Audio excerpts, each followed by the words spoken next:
congratulations. Did you ever lose faith that you had something like that in you? No, never. I think I've spoken plenty of times about me and going out there and having my back up against the wall and just being out of runs, and I've always said it frequently, and that's pretty much as it is.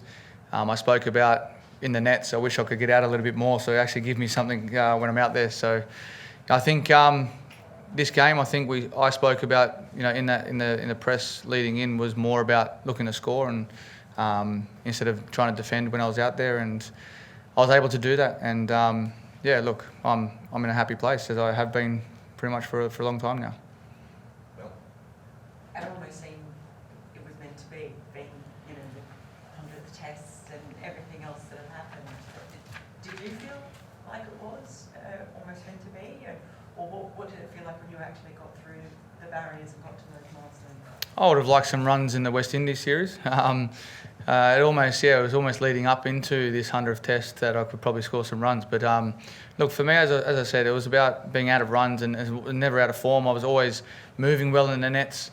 I think if you keep going back into the nets and keep searching for things that aren't there, you start thinking, is my game actually, am I out of form? But I'm definitely not. And I had my chances this game. I made the most of it. I put them on the back foot, as I spoke about beforehand in my pre-interview with Fox about taking it to the bowlers and looking to score instead of trying to get in and use my defence. My attack's the best form of defence, so I was able to do that this game. What about the emotional side of it as well? Like what did it mean once you played? But because of everything that happened, did it kind of mean almost more? I think because it was my 100th test, yeah, probably. Having my family and friends here and doing it in front of them was very special. Usually we've just got my kids and my wife here, but to have everyone come down for it, some close friends that have flown in for it as well, it is a very, very special time. I'm just glad that they were able here to witness that on Boxing Day. Give just that moment when you get to 200 and get down on your knees and do that. When you get up and the lead, can you just take us to the whole theatre of it, and then it took you up to 7-8 minutes to be had it off? I only did the one on my knees because I knew I couldn't jump, and then I said, stuff it, I'm going to try and jump. And lo and behold, my calf went on me. That was the last thing to go on me, and that was it. I had absolutely nothing. It started in my adductors early on. I had some pickle juice, and then my forearm went first. I took my arm guard off that I normally wear, and it just started going through the whole entire body. I think I swept one, then my hamstring went. And then from there, it was horrible. It was a horrible feeling. I've never experienced those kind of cramps before, and if you could have a camera in the change room for the next hour after I was off, it was comical. So, can I just ask you about, you spoke about before this game and going back to your old self and being aggressive. Now that it's come off, do you stick to it? Do you just start batting like David Warner or wherever you go? Yeah, 100%. I think you go back to last year against England, I thought the Gabba was probably one of the best innings that I've played for a long time. I left patiently. I couldn't drive anything on that wicket. The poor curators had a tough time the last 2 years, but for us it's about adapting to what's in front of us. So I was just thinking to myself, so be it. If I'm gonna get out and swinging, I might as well go out playing a cover drive and nick off rather than defending and getting caught at third slip. It's one of those things that I've always had in the back of my mind. Just go out there and play that way, and I've always done that in Australia. But I've probably I wouldn't say tentative is the wrong word. I think I've allowed myself to go a bit defensive instead of actually looking to score because of the wickets. So, you look at the way that Travis Head's come out and played his natural game, and he managed to do that last year against England in Hobart. He's done it continuously now through this summer as well, and it's about just having that comfort of backing yourself. And I always do that, but I felt a sense of responsibility to actually adapt to the wicket and conditions that were in front of me. But now it's just going back to just looking to score, and then my defence will take care of itself. Do you think it's the best knock of your career, considering all the circumstances, the heat, the bowling attack that you faced? I think now looking back, I think I look back at the Indian game, where they were bowled out for 180 in Perth. But I think now that I've played 100 games, and people talking about retirement and, could be my last innings, whatnot. Yeah, you can probably say it is. I would say the way that I went about it, with that pressure behind me, I think it'd have to be, definitely one of my best innings for sure. Okay. There's a lot of big talk about sort of the emotional toll that's been you and your family, everything leading up to this point. To see the enjoyment that you've got and so many people have got from this innings, going forward into the last 12, 18 months of your test career, do you feel like you want to cruise a little bit more and maybe try and avoid those sort of running battles with CA and that sort of stuff to really embrace this enjoyment and what you can produce over the next little period? Or is that part of who you are and is that part of what gets you going and how you get your best? I'm not looking to pick fights with CA, that's for sure. I'm just glad that whatever's happened has been dealt with. It was just poor timing. I've said it before. It was written to them in February, and to come out and talk about it just before a big test series, like it is what it is. We're over that part now. We're moving on. I still haven't sat down with Nick or them to talk about it after what was happened. That can happen in due course. I'm in the right frame mind now, to keep performing if I can, as well as I can, moving into Sydney, hopefully win 3-0 and secure a spot in that Test Championship final. David, now that you've sort of shown at age 36 that the skill set hasn't diminished, is it just finding motivation from here on that's the challenge, and is sort of India and England enough motivation to push on? We should stop telling me my age, but I don't feel 36. As I said before out there, I'm running faster than a lot of these youngsters in here. So when they catch up to me, then I might think about pulling the pin. But look, I think the extra motivation for me is winning in India and completely winning a series in England. I've been told by the coach and the selectors they would like me to be there. Obviously, there was a lot of stuff before this series going on through my mind.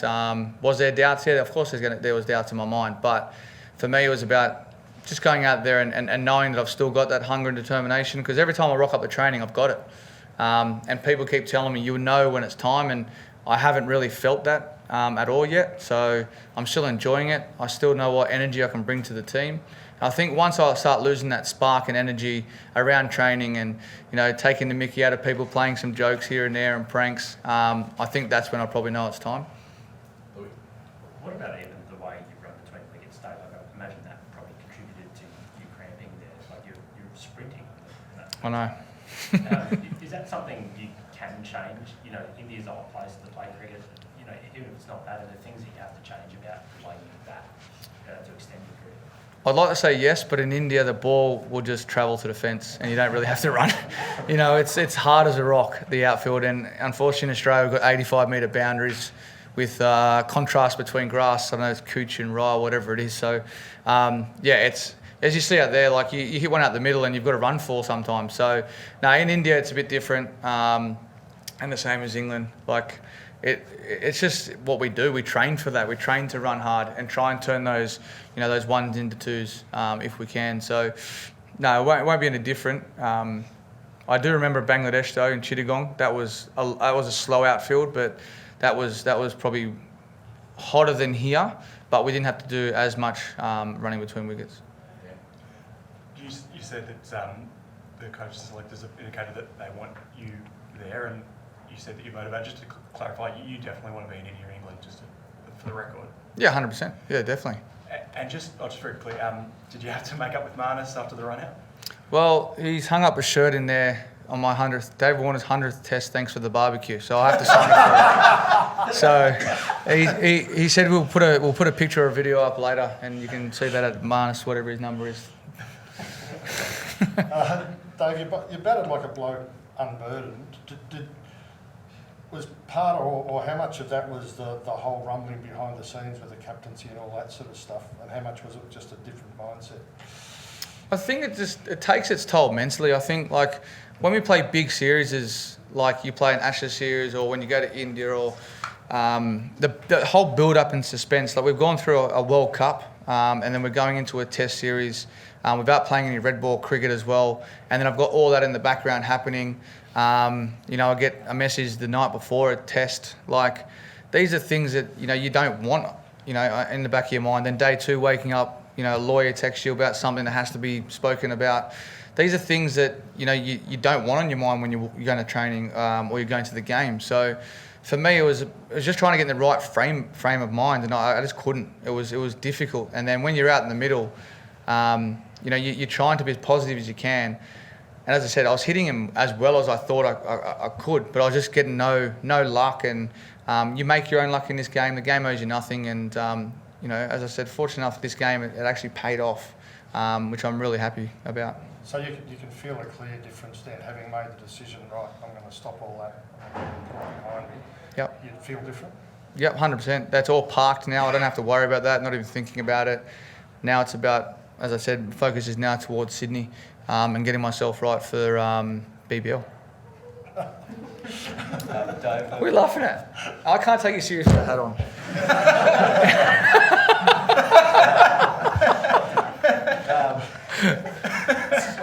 I went through a question just on Scotty Boland, and Build the man a statue.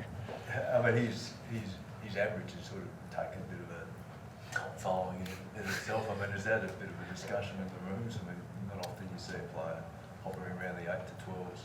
We laugh about it in the slips cordon. It's a funny thing because we don't usually talk about averages or anything like that, but the boys are actually taking a keen eye on his average. It's amazing that when you get a bowler that gets a ball in his hand, you think he's going to get a wicket every ball. It's ridiculous. Like in slips, we're waiting there. The keepers, we're so switched on waiting for that nick because we know it's coming. It's a weird feeling, but look, he's been unbelievable. Like he's been absolutely superb, and moving forward, it's going to be tough decisions for the selectors, that's for sure. David, I think I'm right in saying you were the first person to publicly coin the term Ron Ball, and I think since then the That's team's big. pretty much been undefeated in Test series of the past 18 months. How do you define Ron Ball, and is it some sort of response to England ahead of an Ashes series?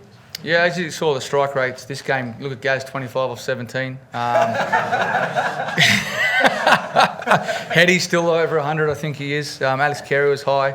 I think with Ron Ball, we have a lot of Ron meetings as well. So that's another one. We cause a lot of meetings for no reason, a lot of frivolous meetings. But it's a great thing. We've got a New Zealander in Dan Vittori, who's obviously best mates is coach of New Zealand. So yeah, I think that's sort of flagged through him, I think, and that's why we call it Ron Ball. I can't give you the actual method of how we're going to play. But I think in due course, when we land in England, you'll probably get a definitive answer from all of us. Just a quick one on the SCG wicket. You played the ODI there, you haven't played a lot of games there, I think you personally this year, but I don't know if you saw the game last night. It has been super dry, lots of variable bounce. It's obviously a big shift from Gabba to here to there. What do you think about trying to prepare for that as a batter?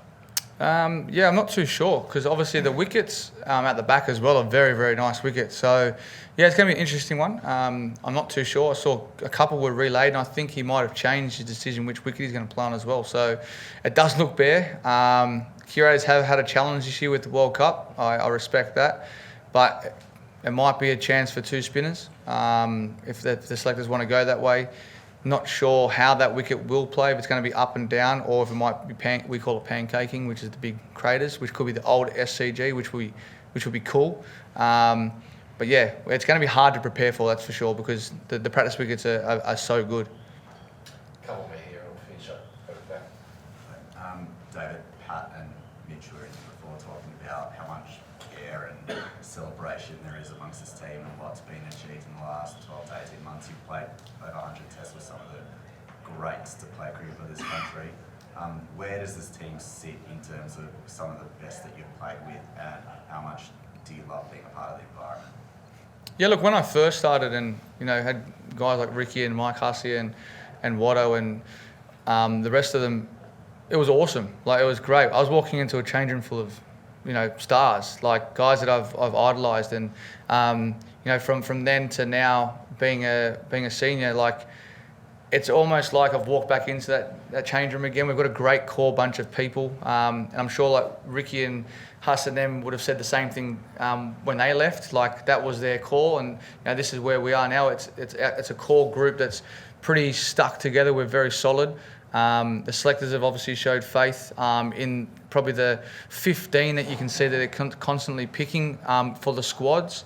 And that just shows the quality of the people that are here as well. So, we've got a lot of cricket ahead of us, but we know in tough times, we've been through COVID and whatnot, we've stuck together really, really well. I think Pakistan really brought us even more together because we're pretty much, under one banner the whole time. But this team's got a great thing happening at the moment, and obviously it's showing the leadership through the bowling attack as well, and obviously led by our skipper Paddy. Last one. You had a whole 8 minutes the other day, man. Oh, that was about the India tour, I mean, nobody knows about India as much as you, the condition and the 4 venues have been announced. How much of that are you going to start passing on already to the rest? And do you see this being one of the best chances for an Australian team to win that? Shall I start the headlines now before we go over there? I did remember someone talking about a 2-day test the other week. So, look, it's going to be interesting. We know what we're going to prepare for. They're going to be turning wickets. But it's different, obviously, with the venues. Obviously, Nagpur and Delhi, quite dry. And then Dharamshala, that time of the year, we played there. We probably should have won that test. We lost it ourselves. There's going to be times where it's going to be challenging over there, but it's about how our batters can build and bat big like we did in Pakistan. And I think that's going to be our greatest challenge. I think with the ball, we're going to probably do a fantastic job. We've obviously got a world-class spinner, Nathan Lyon. Going to have to obviously think about potentially playing 2 spinners. So for us as a batting group, it's going to be a challenge, but we're going to have to find a way and a method like we did in Pakistan to get through that. And obviously with Sri Lanka, we had good methods over there, and we saw in that first test in Gaul, everyone was playing reverse sweeps. Everyone had a method and they stuck to it. So I think moving to India, it's going to be probably a batter's battle, I reckon.